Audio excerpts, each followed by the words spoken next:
Thanks for coming to the Sassy Spoon Kitchen. We're happy to have you here. Enjoy this recipe and click like if you like it, and also please subscribe if you haven't. And thanks a lot for joining us. Bye-bye. Obviously, this is going to be a pretty fast cook. The longest thing that takes to cook is the onions. And I have the bread on low on this side, and I have the exterior going. I'm going to add a little butter, or maybe mayonnaise. What should I do? Mayonnaise is pretty good on buns. I think maybe I'm gonna use mayonnaise. So anyway, I'm gonna add that to the interior of the buns and flip them over in just a minute. All right, the decision's been made. I'm gonna put some good old Dukes on these buns. Dukes, the best mayonnaise in the world, and only found in the South. The recipe hasn't changed since 1917. And I use it for making grilled cheese as well, lots of other things, but it's just great as a spread on bread for grilling. So I'm going to flip this over. Got just a little crust on that, which is just what I wanted. I didn't want it really toasted. There we go.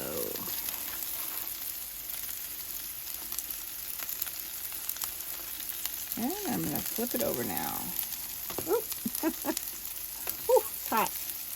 Ow. Okay, one more try. Woo! Oh. Jeez. Open up. Flip. Okay, there we go. So this side is on low, and make sure it's all the way down low.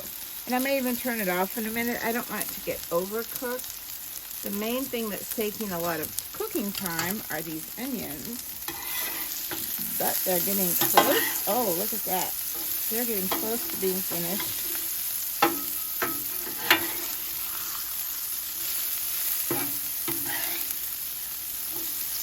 And then we'll scoop the onions over and put the meat on in just a minute.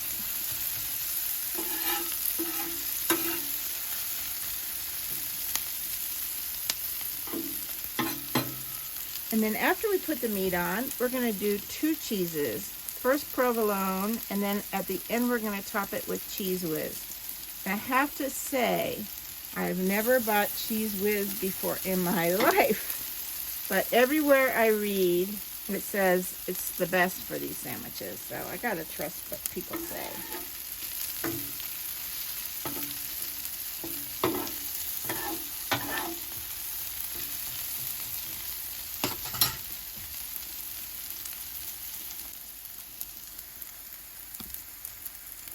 Okay, these onions are finally about finished. Let me just check the buns real quick. Oh, they look pretty good too. So I'm going to take the buns off, put them on a plate for a bit. Scoot the onions over.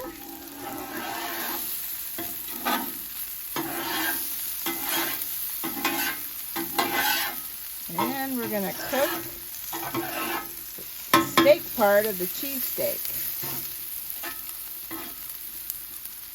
I think I'm going to go ahead and turn this off because the metal will still stay warm. And just keep those onions at a nice temperature. Okay. So here's the cheesesteak, some nice ribeye.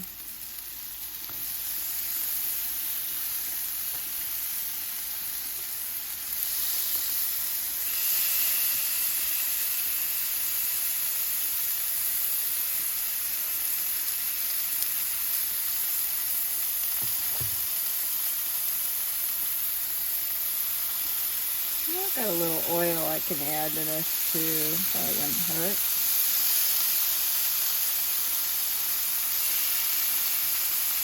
And I think this package of meat was about $6 or $7, and the rest of the ingredients are kind of incidental. This makes a nice little dinner for just about, $10 or so. And while you could serve other things with it, I'm not, because we don't eat that big of meals, and this will be more than enough for us.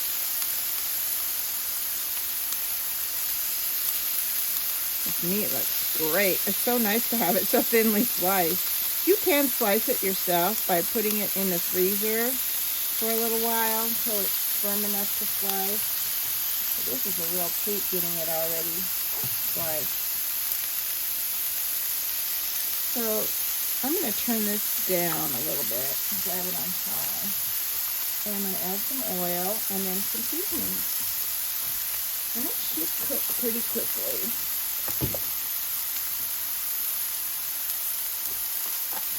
There's a little bit of butter left on this griddle. But I'm adding a little bit of vegetable oil there. Now I'm going to add some pepper. Make sure you get a little bit on every piece of meat.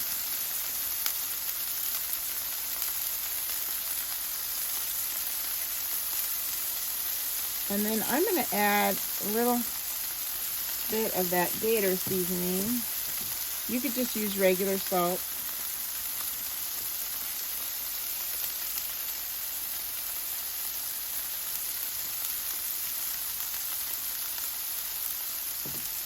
Okay.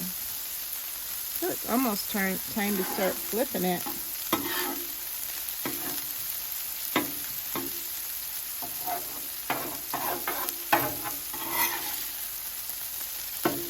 Oh, nice. A little bit of crust on it. Oh, beautiful.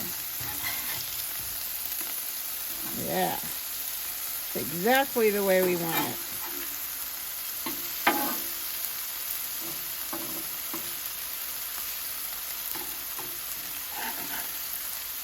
Sometimes people use minute steaks, but this ribeye is prime and perfect for these sandwiches. See how nicely it's browned? We're almost to the point of making the sandwiches already. So what I'm going to do after I flip all this, I've already turned the temperature down so it's not going to overcook this meat. The first thing I'm going to do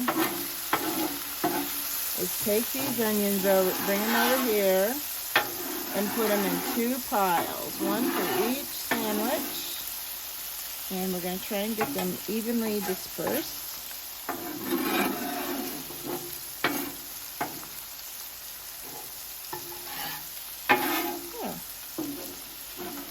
All right, we're almost there.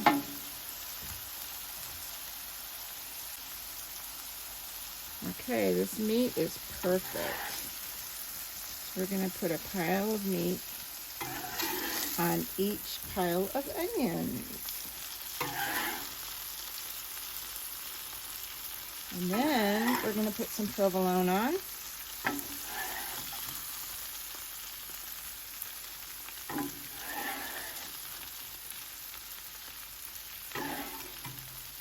So basically, you want to get these little piles about the size of your rolls so they can go right onto your rolls. Alright, so now we're going to put the provolone on. Pretty thinly sliced. It's a sandwich slice thickness.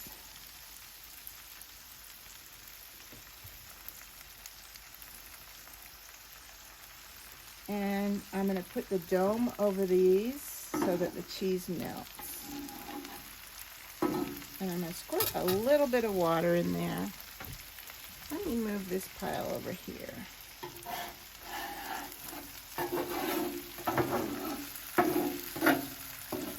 There we go.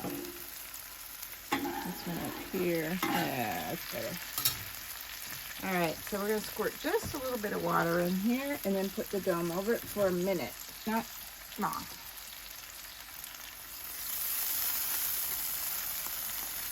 And that will create steam, which is what we want.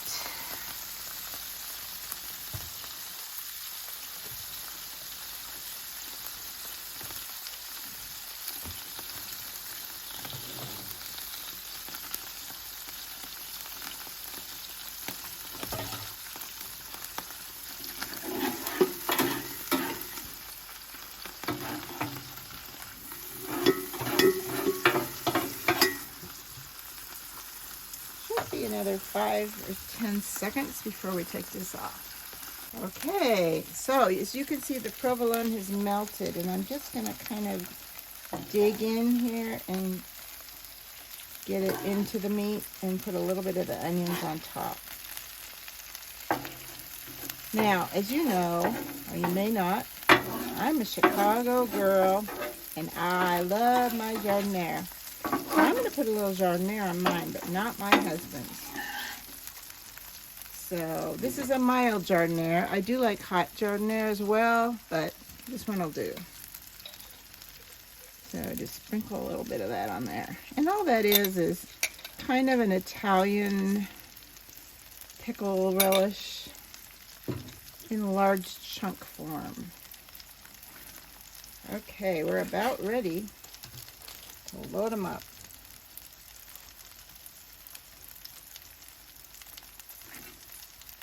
All right, first one's going on.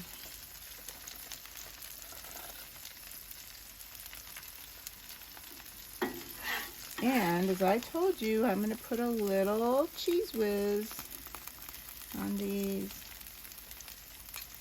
Oh, that's hot. All right, I'm turning off both burners. And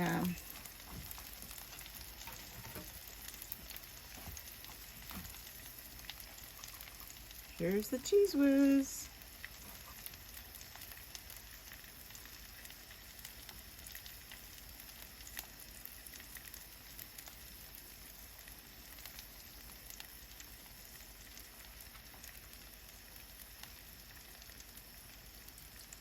All right, so the sandwich is still nice and hot. It's just gonna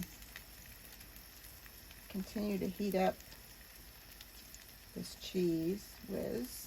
It's not really cheese, but it's called cheese. So, my husband's sandwich is ready.